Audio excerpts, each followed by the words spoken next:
ప్రియులారా, ప్రార్థన చేసుకుందాం.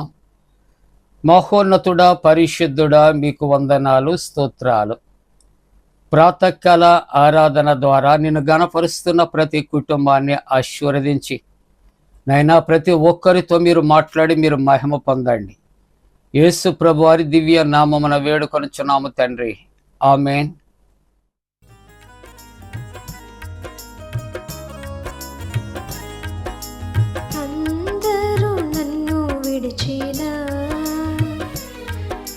నీవు నన్ను విడువనంటివే, అందరూ నన్ను విడిచినా నీవు నన్ను విడువనంటివే. నా తల్లియు నీవే, నా తండ్రియు నీవే, నా తల్లి తండ్రి నీవే యేసయ్యా. నా తల్లియు నీవే, నా తండ్రియు నీవే, నా తల్లి తండ్రి నీవే యేసయ్యా. అందరూ నన్ను విడిచినా, లోకము నన్ను విడిచినా, నీవు నన్ను విడువనంటివే. లోకము నన్ను విడిచినా, నీవు నన్ను విడువనంటివే. నా బంధువు నీవే, నా మిత్రువు నీవే, నా బంధుమిత్రుడు నీవే యేసయ్యా.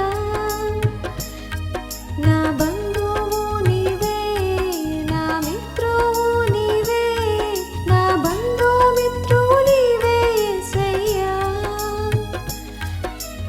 అందరూ నన్ను విడిచినా,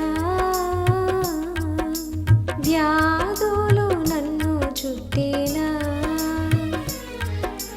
బాధలు నన్ను ముట్టినా,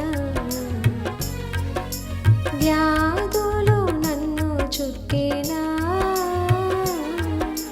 బాధలు నన్ను ముట్టినా,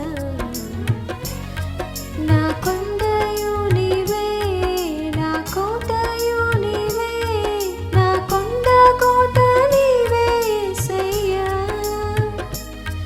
నా కొండయు నీవే, నా కోటయు నీవే, నా కొండ కోట నీవే యేసయ్యా. అందరూ నన్ను విడిచినా. ప్రియులారా, ప్రభు పెరట మీకు శుభాలు. జన్మదినాలు, వివాహ దినాలు జరుపుకుంటున్న కుటుంబాలకు యేసుక్రీస్తు ప్రభు పరిశుద్ధ నామమున పండు friends and sisters YouTube channel ద్వారా శుభాలు మీకు తెలియజేస్తున్నా. మీ కొరకు మేము ప్రార్థన చేస్తూ ఉన్నాం. దేవుడు మిమ్మలను దీవించునుగాక. మంచిదండి, మీరంతా క్షేమంగా ఉన్నారు కదా, సంతోషంగా ఆనందంగా ఉన్నారా? మీ అందరి కొరకు యూట్యూబ్ పక్షంగా ప్రతిదినం కూడా ఈ కుటుంబం ప్రార్థన చేస్తూ ఉంది. మా కొరకు, మా పరిచర్య కొరకు కూడా ప్రార్థన చేయాలని ప్రేమతో తెలియజేస్తూ ఉన్నా. ప్రియ దేవుని బిడ్డలారా, కొన్ని దినాల నుండి వెలుగు కొరకు వాక్య ధ్యానం చేస్తూ ఉన్నా. ఈ దినము కూడా వెలుగు కొరకు వాక్య ధ్యానాన్ని కలిసి మనం మరి చేయటానికి గాను ఈ ప్రాతకాల ఆరాధనలో అందరము కూడా పరిశుద్ధ గ్రంథాలు తెరచి మత్తయి సువార్త 5వ అధ్యాయం 14వ వచనాన్ని కలిసి చదువుకుందాం.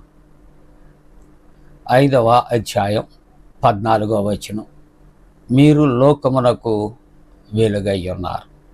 మనము లోకానికి ఏమై ఉన్నామో చెప్పండి? వెలుగై ఉన్నాము.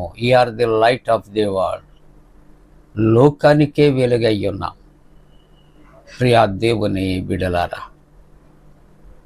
ఒక తండ్రి తనకున్న 2 బిడ్డలను పిలిచి, నా అనంతరము ఈ ఆస్తిపాస్తులకి వారసులను నేను ఎంపిక చేయాలని నేను తలస్తున్నాను.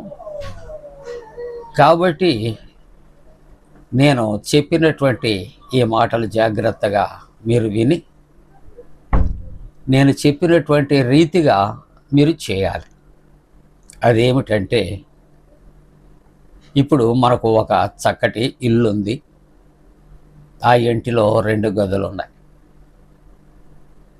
కాబట్టి ఈ గదులు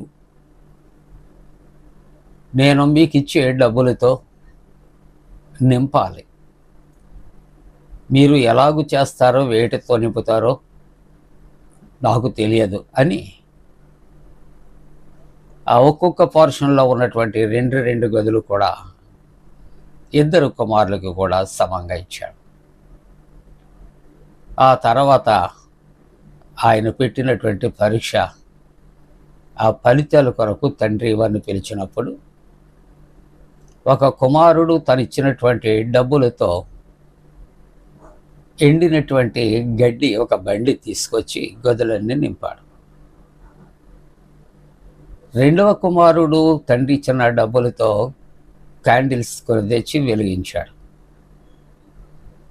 తండ్రి మెచ్చుకున్నటువంటి, ప్రశంసించినటువంటి అంశం ఏమిటి అని ఆలోచన చేస్తే, ఈ తీసుకుని వచ్చినటువంటి గడ్డి అంతా పరిచాడేమో కానీ ఒక్కొక్క గదిలో 2వ కుమారుడు వెలిగించిన క్రొవ్వొత్తి యొక్క వెలుగుతో నింపబడింది ప్రియులారా. కాబట్టి ఆ కుమారునికి తండ్రి ఇంటి ఆధిపత్యాన్ని ఇచ్చాడు. మన జీవితాల్లో పనికిరానిటువంటివి అనేకమైనటువంటి వాటితో మానవుడు ఆనందిస్తాడేమో, కానీ ప్రభు తన బిడ్డల పట్ల ఆనందించేది ఏమిటి అని ఆలోచన చేస్తే, తండ్రినైనా నేను ఏ విధంగా లోకానికి వెలుగై ఉన్నానో అలాగనే నా బిడ్డలైనటువంటి మీరు కూడా లోకానికి వెలుగుగా ఉండాలి. మీ వెలుగు తేజరిల్లాలి, మీ వెలుగు ప్రకాశించాలి అని తండ్రి అయినటువంటి దేవుడు ఆయన హెచ్చరిక చేస్తూ ఆయన ఈ విధంగా సెలవిస్తున్నాడు, మీరు లోకానికి వెలుగై ఉన్నారు. ప్రియమైన దేవుని యొక్క బిడ్డలారా, యెషయా గ్రంథంలోనే 51వ అధ్యాయంలో 4వ వచనాన్ని చూస్తూ ఉంటున్నప్పుడు, జనములకు వెలుగు కలుగున్నట్లుగా నా విధిని నియమింతును. జనములకు వెలుగు కలుగునట్లుగా ఆయన తన చిత్తమును జరిగిస్తూ ఉన్నాడు.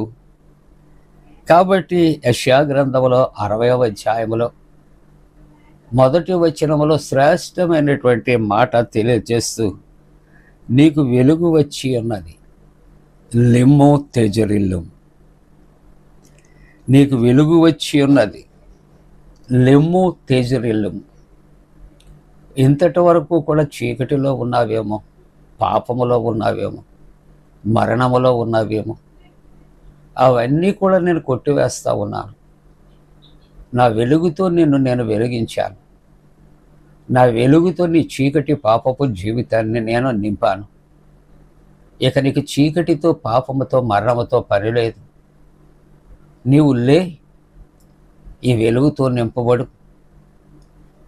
నీవు ఇంతవరకు అంధకారంలో ఉన్నావు, కానీ ఇప్పుడు నీలో ఉన్నటువంటి వెలుగు, నీలో ఉన్న నా వెలుగు నిన్ను ప్రకాశింపచేస్తుంది, తేజరిల్లా చేస్తూ ఉన్నది అని ప్రభువు సెలవిస్తూ ఉంటూ ఉన్నాడు.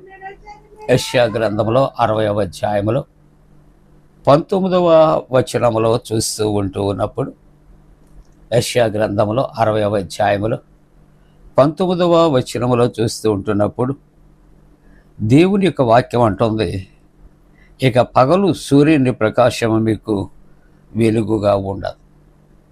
అంటే మానవుడు అనుకుంటూ ఉంటాడు, ప్రకృతిలో ఉన్న సూర్యచంద్రులు వెలిగిస్తారా? కానీ ప్రకృతిని కలుగు చేసిన వాడు ఎవరు? ప్రకృతిని తీర్చిదిద్దిన వాడు ఎవడు? ఈ ప్రకృతి అంతటిలో కూడా, ఈ సృష్టిలో సూర్యచంద్రులను కలుగు చేసిన వాడు ఎవరు? దేవుడే కదా. దేవుని యొక్క ఆజ్ఞ లేనిదే అవి కూడా ప్రకాశించవు కదా. యెహోషువ గ్రంథములో దైవవాక్యం మనకు తెలుసు. అక్కడ యెహోషువ ప్రార్థన చేస్తున్నాడు, సూర్యుడా అయ్యలోనలోను, చంద్రుడను గిబియోనులోను నిలిచిపో అన్నప్పుడు నిలిచిపోయారు. కాబట్టి దేవుని యొక్క చిత్తము లేనిది అవి ప్రకాశించవు. దేవుని చిత్తము లేనిది అక్కడ నిలిచిపోవు. కాబట్టి ఈ సృష్టిలో దేవుడిచ్చినటువంటి సూర్యచంద్రులు దేవుని యొక్క చిత్తాన్ని జరిగిస్తాయి, దేవుని యొక్క మాటలను గౌరవిస్తాయి. అందుకని దేవుని యొక్క వాక్యం హెచ్చరిక చేస్తుంది, ఇక పగలు సూర్యుని ప్రకాశము నీకు వెలుగుగా ఉండదు, నీకు వెలుగిచ్చుటకై చంద్రుడు ఇకను ప్రకాశించడు. చంద్రుడు ప్రకాశించడు, సూర్యుడు కూడా నీకు వెలుగు ఇవ్వడు. నీకు వెలుగిచ్చేది ఎవరు? నేనే. లెమ్ము, తేజరిల్లుము, ఇదిగో నీ మీదకి వెలుగు వచ్చి ఉన్నది. అంటే దేవుడు తన కుమారుల యొక్క జీవితాలు ఎలాగ ఉండాలని ఆలోచన చేస్తున్నాడంటే, ఎప్పటికీ ఆరిపోయినటువంటి జీవితాలు, అంధకారము కానిటువంటి జీవితాలు, అంధకారములోనికి నడిపించబడినటువంటి జీవితాలు మన తండ్రి అయిన దేవుడు మన యొద్ద నుండి కోరుకుంటూ ఉన్నాడు. ప్రియులారా, దేవుడు లేని జీవితము అంధకారమే. ఎందుకంటే ఆయన వెలుగై ఉన్నాడు. ఆయన మనలో లేనప్పుడు మనము చీకటిలోనే ఉంటాం. అందుకని యోహాను సువార్త 1వ అధ్యాయంలో యోహాను గారు అంటాడు, నేను వెలుగై ఉండలేదు, కానీ ఆ వెలుగు కొరకు నేను సాక్ష్యం ఇస్తూ ఉన్నా. చూసారు ఎంత చక్కటి మాట. యోహాను గారట వెలుగై ఉండలేదు, కానీ వెలుగు కొరకు సాక్ష్యం ఇస్తున్నాడు. వెలుగు కొరకు సాక్ష్యం ఇచ్చుచున్నాడు అంటే దేని చేత సాక్ష్యం ఇస్తున్నాడంటే దేవుని యొక్క వెలుగును కూడా యోహాను గారు పొందుకుని ఉన్నాడు. కాబట్టే వెలుగును పొందుకున్నటువంటి యోహాను గారు వెలుగును కూర్చున్నటువంటి, క్రీస్తును కూర్చున్నటువంటి సాక్ష్యాన్ని ఆయన ఇస్తూ ఉన్నాడు. అదే మాటలు, వెలుగు చీకటిలో ప్రకాశిస్తుంది, వెలుగును గ్రహించకుండా ఉంది. ఆ చీకటి వెలుగును గ్రహించకుండా ఉంది. కానీ మానవ జీవితాల్లో దేవుని యొక్క వెలుగు విస్తారముగా ప్రకాశిస్తూ ఉంటుంది. దేవుని బిడ్డలారా, ఒక దినాన్న ఒరిస్సా బార్డర్లో డియోమలి అని ఉంది, చాలా హయ్యెస్ట్ పీక్ అది. ఫ్యామిలీ తోటి వెళ్ళాం చూడాలంటే. ఎప్పుడో రాత్రి 2 గంటలకు వెళ్ళి అక్కడ ఉంటే తెల్లవారు 5-6 గంటల మధ్య సూర్యుడు రైజ్ అవుతూ ఉంటాడు. జస్ట్ మ్యాటర్ ఆఫ్ సెకండ్స్ అంతే, ఫ్రాక్షన్ ఆఫ్ సెకండ్స్. మళ్ళీ ఆ క్షణం దాటితే మళ్ళీ అది కనిపించదు.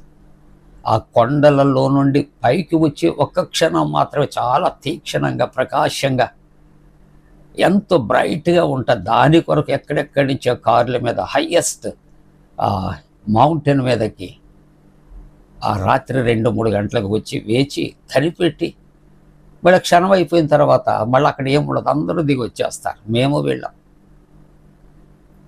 ఆ వెలుగు స్థిరము కాదు, అంతలో కనిపిస్తుంది, అంతలో మాయమైపోతుంది. కానీ దేవుని యొక్క వెలుగు నువ్వు పొందుకుంటావా? నిత్యమైన వెలుగు, స్థిరమైన వెలుగు మన బ్రతుకులను వెలిగిస్తుంది. ప్రియులారా, మన జీవితాలను ప్రకాశింపచేస్తుంది, తేజరిల్లినట్లు చేస్తారు. అలాగ మనం వెలిగించబడటానికి దేవుడు తన పరిశుద్ధాత్మ మన పెమిడిగా కుమరించుగాక. ఆమేన్. ప్రార్థన. పరిశుద్ధుడా, నీకు స్తోత్రాలు. నీవిచ్చిన వాక్యము కొరకు వందనాలు. నీ బిడ్డలు వెలిగించబడాలని నువ్వు సెలవిస్తున్నావు. ఆ వెలుగులో మేము తను ప్రకాశించాలి, అంధకారం నుండి బయటకు రావాలి, వెలుగు కొరకు సాక్ష్యం ఇవ్వాలి. జన్మదినాలు, వివాహ దినాలు జరుపుకుంటున్న కుటుంబాలను ఆశీర్వదించాడు ప్రభువా. చంటి బిడ్డలు, యవనస్తులు, వృద్ధుల కొరకు ప్రార్థిస్తాం. యుద్ధ బీభత్సవాలు దూరపరచాడు, ప్రకృతి వైపరీత్యాలు దూరపరచాడు, ఎండల తీవ్రతను గద్దించాడు, అనారోగ్యము తట్ట లేవలేని, నడవలేనటువంటి పరిస్థితుల్లో ఉన్న బిడ్డలను నడిపించాడు. ఇంకా అనేక రకాల వ్యాధి బాధలతో ఉన్నవారు, మరణశయ్యం మీద ఉన్నవారు స్వస్థపరిచాడు. ఉద్యోగాల విషయాలు అనేక మంది నేను వేచి ఉన్నారు, ప్రార్థిస్తున్నారు. వారికి జయం ఇవ్వండి. అలాగనే తండ్రి, ఈ ప్రాతకాల ఆరాధనలు వ్యక్తిగతంగా ఏ ఉద్దేశాలతో ప్రార్థిస్తున్నారు వారందరి కుటుంబాలను కూడా వెలిగించి వారి యేసు ప్రభు దివ్య నామమున వేడుకొనుచున్నాం తండ్రి. ఆమేన్. మన పరమ తండ్రి అయిన దేవుని యొక్క ప్రేమ, ప్రభువైన యేసుక్రీస్తు ప్రభు కృప, పరిశుద్ధాత్మ అన్యోన్య సహవాసం, ప్రాతకాల ఆరాధనలు ఆరాధిస్తున్న కుటుంబాలకు తోడుకొని సంరక్షించి కాపాడును గాక.